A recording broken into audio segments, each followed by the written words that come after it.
প্রিয় স্নেহের ছাত্রছাত্রীরা, তোমাদের আজকের এই ভিডিওতে আমি আলোচনা করব। তোমরা অনেকেই জিজ্ঞেস করেছো, স্যার আমাদের সিবিসিএস সিস্টেমে আমাদের ফার্স্ট সেমিস্টার এবং থার্ড সেমিস্টারের রেজাল্ট কবে প্রকাশিত হতে চলেছে।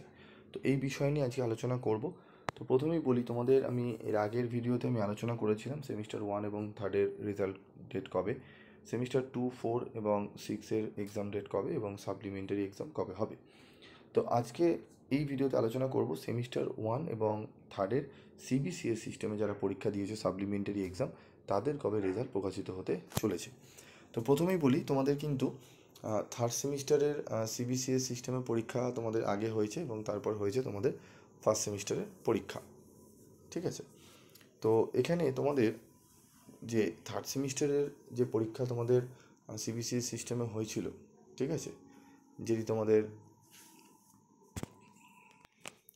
তোমাদের ফার্স্ট সেমিস্টারে যাদের সিসিএফ যারা ছাত্রছাত্রীরা পরীক্ষা দিয়েছিল, তাদের সাথে সিবিসিএস সিস্টেমে কিন্তু থার্ড সেমিস্টারের পরীক্ষা পড়েছিল আগে পরে ডেটে কিন্তু। তো তোমাদের থার্ড সেমিস্টারের রেজাল্ট কিন্তু আগে প্রকাশিত হবে সিবিসিএস সিস্টেমে। তো তোমাদের থার্ড সেমিস্টারের পরীক্ষার রেজাল্ট কিন্তু এই মে মাসের মধ্যেই তোমরা পেয়ে যাবে, তোমরা দেখতে পারবে। এবং যারা ফার্স্ট সেমিস্টারে সিবিসিএস সিস্টেমে রয়েছে, তাদের কিন্তু রেজাল্ট জুন মাসে প্রকাশিত হবে, কারণ পরীক্ষা তোমাদের একটু পরে হয়েছিল, এক মাস মোটামুটি ব্যবধানে। তাই তোমাদের জুন মাসে সিবিসিএস সিস্টেমে ফার্স্ট সেমিস্টারের রেজাল্ট বেরোবে এবং যারা সিবিসিএস সিস্টেমে রয়েছে তাদের কিন্তু থার্ড সেমিস্টার রেজাল্ট মে মাসেই প্রকাশিত হবে। তো এই ছিল আজকের আপডেট, তোমরা এটা জানতে চেয়েছিলে, তো আজকের এই আপডেট আমি তোমাদের বলে দিলাম। তোমরা এই প্রশ্নগুলো যেগুলো করেছিলে সেগুলোর উত্তর আশা করি পেয়েছো। যদি আরও কিছু প্রশ্ন থাকে তোমরা অবশ্যই জানাবে, আমি তোমাদের তার উত্তরগুলো দিয়ে দেবো।